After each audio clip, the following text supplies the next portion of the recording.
할렐루야. 아름다운 가족 여러분 안녕하세요. 오늘은 10월 17일 화요일 우리 새벽 예배로 하나님께 나아가도록 하겠습니다. 우리 지난주까지는 잠언서 말씀을 끝내고요. 이제 이번 주부터는 에베소서 말씀을 보도록 하겠습니다. 에베소서는 신약 제가 가지고 있는 성경 310페이지쯤에 있습니다. 에베소서 1장 15절에서 23절의 말씀 보시겠습니다. 이로 말미암아 주 예수 안에서 너희 믿음과 모든 성도를 향한 사랑을 나도 듣고 내가 기도할 때에 기억하며 너희로 말미암아 감사하기를 그치지 아니하고 우리 주 예수 그리스도의 하나님 영광의 아버지께서 지혜와 계시의 영을 너희에게 주사 하나님을 알게 하시고 너희 마음의 눈을 밝히사 그의 부르심의 소망이 무엇이며 성도 안에서 그 기업의 영광의 풍성함이 무엇이며 그의 힘의 위력으로 역사하심을 따라 믿는 우리에게 베푸신 능력의 지극히 크심이 어떠한 것을 너희로 알게 하시기를 구하노라. 그의 능력이 그리스도 안에서 역사하사 죽은 자들 가운데서 다시 살리시고 하늘에서 자기의 오른편에 앉히사 모든 통치와 권세와 능력과 주권과 이 세상뿐 아니라 오는 세상에 일컫는 모든 이름 위에 뛰어나게 하시고 또 만물을 그의 발 아래에 복종하게 하시고 그를 만물 위에 교회의 머리로 삼으셨느니라. 교회는 그의 몸이니 만물 안에서 만물을 충만하게 하시는 이의 충만함이니라. 아멘. 이제 오늘부터 우리는 에베소서 말씀을 보도록 하겠는데요. 이 에베소서는 사도 바울이 에베소 교회 성도들에게 보낸 편지, 서신이라고 할 수 있겠습니다. 이 당시 에베소 지역, 그 도시는 어떤 특징이 있었는가 잠깐 말씀을 드리도록 하겠습니다. 오늘날 이 에베소는 터키 남서부 이 가장자리에 위치해 있는 항구 도시라고 할 수 있습니다. 아데미 숭배의 중심지였고 굉장히 풍요로운 그러한 항구 도시였어요. 그래서 이 에베소에는 풍요와 다산의 여신인 아데미 신전, 여러분 들어보셨죠? 아데미 대신전이 그 에베소에 있었고요. 그것을 그 도시 사람들은 다 섬겼습니다. 이 고대 세계 7대 불가사의 중에 하나라고 하는 이 아데미 신전. 그 신전 전체가 대리석으로 지어져 있고요. 길이가 약 한 100m, 넓이가 50m, 220년에 걸쳐서 완공되었다고 합니다. 또 에베소서 안에는요 2만 5천 명이 들어갈 수 있는 거대한 원형극장이 있습니다. 이 고대 극장들이 지금도 설계학 측면에서 놀랄 만큼 대단한 그런 구조를 가지고 있는데요. 이 에베소에 있는 원형극장도 2만 5천 명을 지금도 어마어마한 구조인데 당시에 2만 5천 명을 수용할 수 있는 그런 극장이 있었다니 굉장하지 않습니까? 그런데 더 놀라운 것은 맨 앞 중앙에서 동전을 딱 떨어뜨리면 제일 뒤, 그 뒷좌석까지 그 소리가 선명하게 들립니다. 제가 한번 자료를 찾아봤더니요. 그 답이 재료와 구도에 있다고 그래요. 석회암 계단들을 전부 만들었는데 이 석회암 계단들이 청중의 웅성거림 같은 그런 저주파를 잡아주고요. 그래서 소음을 줄이는 여과 기능을 갖고 있고 또 고주파는 오히려 청중석으로 반사해서 효과를 증폭시키는 그런 기능을 가지고 있어서 스피커가 없어도 저 끝까지 잘 선명하게 들릴 수 있는 그러한 재료와 구조였다고 합니다. 그래서 바울은 이러한 에베소 지역에 이제 복음을 전했는데 2차 전도 여행에서 이 도시를 잠깐 경유했고요. 그리고 그 사이에 브리스길라와 아굴라를 그의 조력자로 남겨두고 이제 3차 여행을 떠나게 됩니다. 그리고 바울은 이 3차 여행을 마치면서 에베소에 이제 돌아오게 되는데요. 그곳에서 3년 동안 이제 머물게 됩니다. 이제 3차 여행에서 이 에베소에서 3년 동안 바울이 머물게 되는데 이 두란노라고 불리는 학교에서 약 2년 동안 복음을 전파하며 바울이 가르치게 되죠. 그래서 에베소서에서 바울은 자신을 뭐라고 소개하냐면 너희 이방인을 위하여 갇힌 자, 주 안에서 갇힌 내가 쇠사슬에 매인 사신이다. 이런 표현들을 볼 때 바울은 감옥에서 에베소서를 작성한 것으로 볼 수 있습니다. 사도행전 27장과 28장을 보시면 바울이 베스도에게 재판을 받기 위해서 로마로 끌려가잖아요. 그래서 그곳에서 재판을 받기까지 가택연금을 당하게 되는데 그 시기에 에베소서를 기록했다라고 학자들은 말하고 있습니다. 자, 우리가 살펴보지 않았지만 어제 말씀 1장 1절에서 14절까지의 말씀을 제가 간략하게 살펴보면 이제 바울이 에베소 교인들에게 편지를 보내죠. 그런데 유대주의자들 그리고 거짓 교사들이 바울의 사도권에 대해서 늘 딴지를 걸었습니다. 너가 무슨 사도냐 이렇게 항상 딴지를 걸었을 때 바울은 이것들을 의식하면서 자신을 하나님의 뜻으로 된 그리스도 예수의 사도다라고 자신을 소개하고 있습니다. 그러면서 에베소 성도들에게 당신들은 거룩한 자들, 신실한 자들이라고 칭찬하면서 인사를 합니다. 에베소 성도들이 세상과 분리되어 하나님께 속해 있었기 때문에 그들을 거룩한 자라고 불렀고요. 또 예수님을 믿어 순종의 삶을 살고 있었기 때문에 신실한 자들이라고 칭찬하고 있습니다. 여러분 당시에 에베소가 굉장히 이 물질이 풍요로운 그런 도시였고 또 아데미를 백성 전체 거의 다가 이 아데미를 숭배하고 있었던 그러한 시대 속에서 에베소 교회 성도들은 이러한 시대의 흐름을 역행하면서 물질에 휘둘리지 않고 세속적 가치관에 무너지지 않고 예수 그리스도를 바르게 믿고 구별된 삶을 살아갔다는 것이 얼마나 바울에게는 참 감격스러운 그러한 에베소 교회의 성도들의 모습이다라는 것을 오늘 인사를 통해서 발견하게 되는 것이죠. 성도 여러분, 이러한 바울의 칭찬이 우리 아름다운 교회도 있기를 소망합니다. 세상 속에 살아가지만 세상과 분리된 자, 또 구별된 자로 살고 순종의 삶을 살아가는 그러한 신실한 자라고 세상의 사조에 역행하고 이러한 가운데서도 예수 그리스도의 말씀을 붙들고 신실하게 살아가는 성도들이 우리 아름다운 교회에 있다라고 그렇게 우리도 칭찬받는 그러한 교회가 되기를 간절히 소망합니다. 바울은 그러면서 하나님을 이렇게 세 가지로 나눠서 찬송을 하는데 첫째는 예정에 대해서 하나님의 예정이 칭송받아야 하는 이유 그것을 말하고 있는데요. 하나님 자신의 뜻 가운데 창세전부터 우리를 선택하셔서 거룩하고 흠없는 자신의 아들이 되도록 그렇게 이끌고 계시고 또 이것을 위해서 하늘에 속한 모든 신령한 복을 주고 계시기 때문에 바울은 지금 하나님의 예정을 칭찬하고 찬양하고 있는 것입니다. 예정의 시작과 끝을 이어주는 그 동력은 결국 하나님의 사랑이시고 거저주시는 은혜다라고 바울은 찬송하고 있는 것이고요. 둘째, 하나님의 구원을 칭송하고 있습니다. 죄로 죽을 수밖에 없고 자격이 상실한 자들임에도 불구하고 우리들을 포기하지 않으시고 자신의 피로 구원하셨기 때문이죠. 그 은혜의 풍성함 때문에 죄를 사해 주셨고 구원해 주셨기 때문에 바울은 하나님을 지금 찬양하고 있는 것입니다.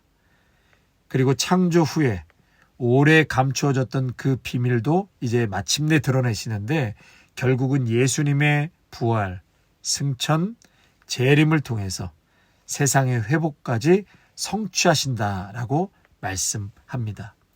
세 번째로 하나님의 기업 주심을 지금 찬송하고 있죠. 바로 그 기업을 우리에게도 주신다. 유대인에게 뿐만이 아니라 성령에 인침받은 자도 이러한 기업, 하나님의 기업을 주신다라고 칭송하고 있는 것입니다.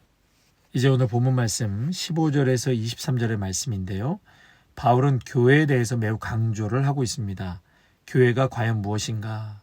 실제적으로 교회는 어떤 기관이 되어야 하는가에 대해서 가르치고 있습니다. 성도 여러분, 여러분은 교회가 무엇이라고 생각하십니까? 혹 구제기관이라고 생각하십니까? 아니면 친교기관이라고 생각하십니까? 아니면 성경 공부하는 학교입니까? 교회는 구제기관도 친교 기관도 성경 공부하는 학교도 아닙니다.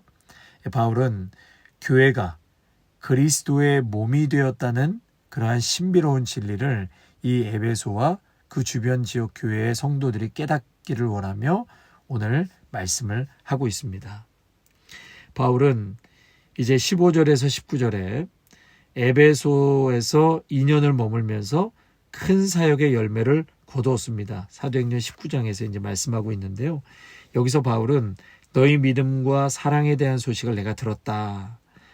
잘 모르는 사람들을 대하는 말투로 지금 쓰고 있는데요. 15절에 보면 이것은 바울이 에베소를 떠난 이후에도 에베소 교회가 계속 흥왕하여 회심자들이 늘어나고 또 새로운 교회가 개척되고 있다라는 것을 그러한 소식을 듣게 되었다는 것이죠.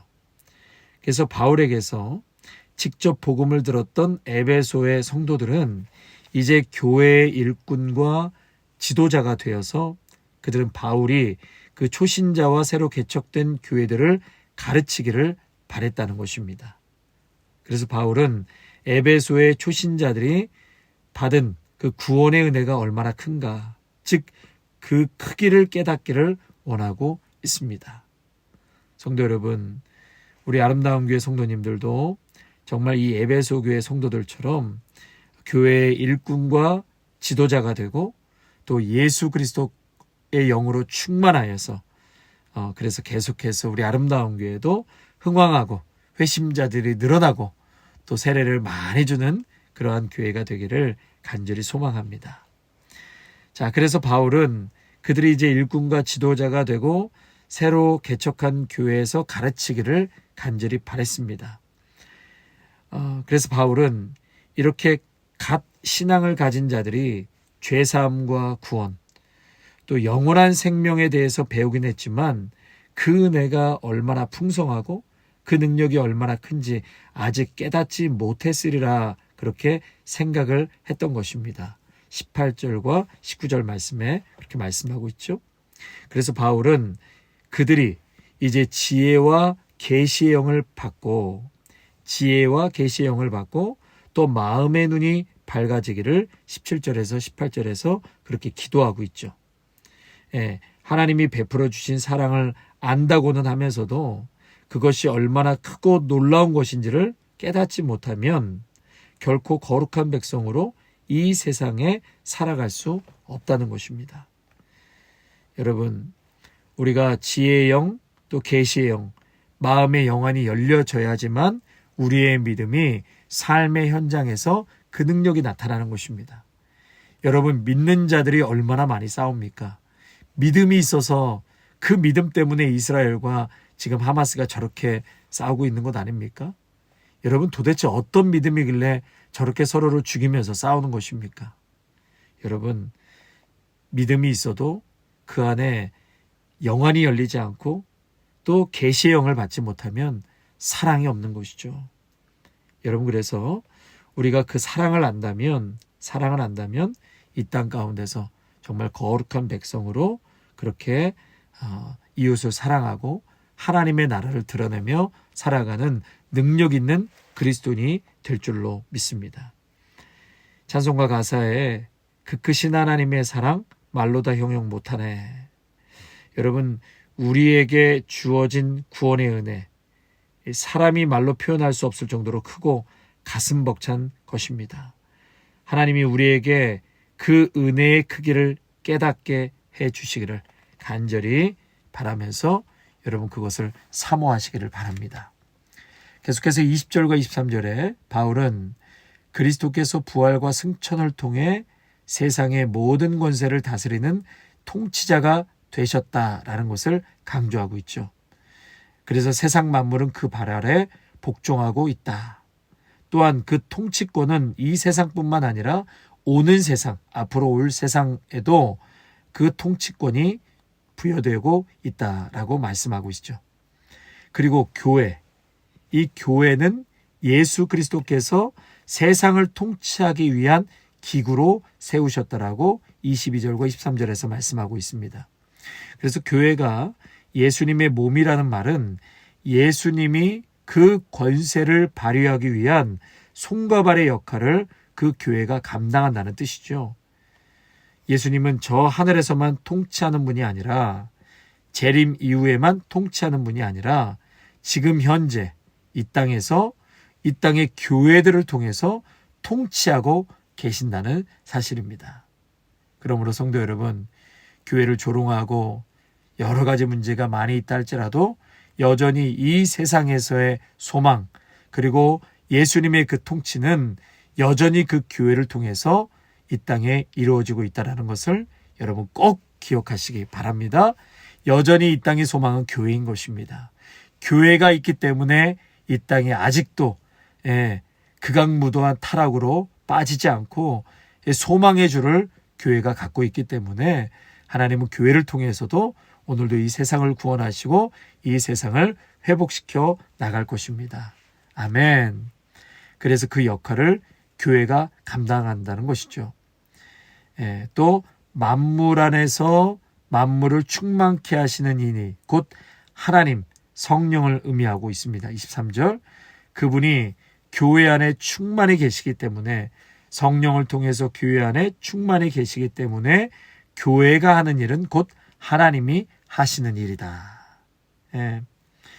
아마 에베소 교회 초신자들은 예수님이 십자가에서 죽으시고 다시 살아나셨다는 사실을 믿으면서도 예수님이 이 세상을 다스리시고 계신다는 사실은 잘 깨닫지 못했을 것이라고 보여집니다. 어쩌면 우리도 이렇게 예수님의 통치권을 인정하지 못하여 교회의 영광을 깨닫지 못할 수 있습니다.